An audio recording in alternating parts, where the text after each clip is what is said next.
আসসালামু আলাইকুম রহমতুল্লাহ বারাকাতুহু। সুপ্রিয় দাখিল 2025 পরীক্ষার্থী বন্ধুরা, আজকে তোমাদের বাংলা দ্বিতীয় পত্রের পরীক্ষা অনুষ্ঠিত হয়েছে। তো তোমাদের বাংলা দ্বিতীয় পত্রের পরীক্ষার এমসিকিউ সমাধান নিয়ে আমরা হাজির হয়েছি। তো এখানে যে 4টি সেট তোমরা পাবে, তো প্রত্যেকটি যে কথাটাই বলি, তোমরা প্রত্যেকটি প্রশ্ন পড়বে এবং প্রশ্ন পড়ে তোমরা তোমাদের যে সেট থাকুক না কেন, তোমরা ষষ্ঠটি একটু এলোমেলো থাকবে, সিরিয়াল থাকবে না, তোমরা মিলিয়ে দেখে তোমরা মিলাবে যে তোমাদের কয়টি হয়েছে।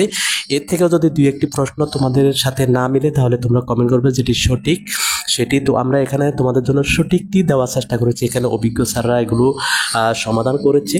তোমাদের থেকে এর থেকেও যদি কোনো নির্ভরযোগ্য বা কোনো তথ্য প্রমাণের ভিত্তিতে তোমাদের কাছে মনে হয় যে এটি সঠিক নয়, তাহলে কোনটি সঠিক হবে আমাদেরকে কমেন্ট করে জানাবে। তাহলে আমাদের অন্যান্য স্টুডেন্ট ভাই বোনরা উপকৃত হবে, তারা সঠিক তথ্যটি ইনশাল্লাহ জানতে পারবে।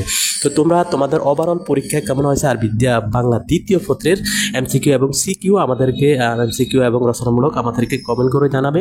এবং আমরা তোমাদের জন্য যে হাদিস শরীফের যে সাজেশন ভিডিও এবং এমসিকিউ ভিডিও আমরা দিব এবং তাকে নিয়েও ভিডিও দিব। তোমরা আমাদের সাথেই থাকবে। আমরা কিছুক্ষণের মধ্যে সবগুলো ভিডিও দিয়ে ইনশাল্লাহ তোমাদের কে উপস্থাপন করবো, যাতে করে তোমরা আগামীকালকের পরীক্ষাও খুব ভালোভাবে দিতে পারো। কারণ হাদিস শরীফের সাথে কোরআনের যে মিল আছে, তুমি যদি কোরআনে একটু খারাপ করে থাকো, তাহলে হাদিসে যদি ভালো করো, তাহলে কিন্তু তোমার দুইটাতে A+ চলে আসবে।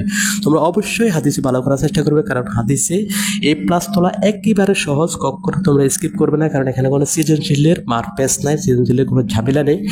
তো ভিডিওটি বেশি বেশি করে শেয়ার করে দেবে এবং তোমাদের সকল বন্ধুদের সাথে এটি শেয়ার করবে। এটি কিন্তু নির্ভুল একটি উত্তর।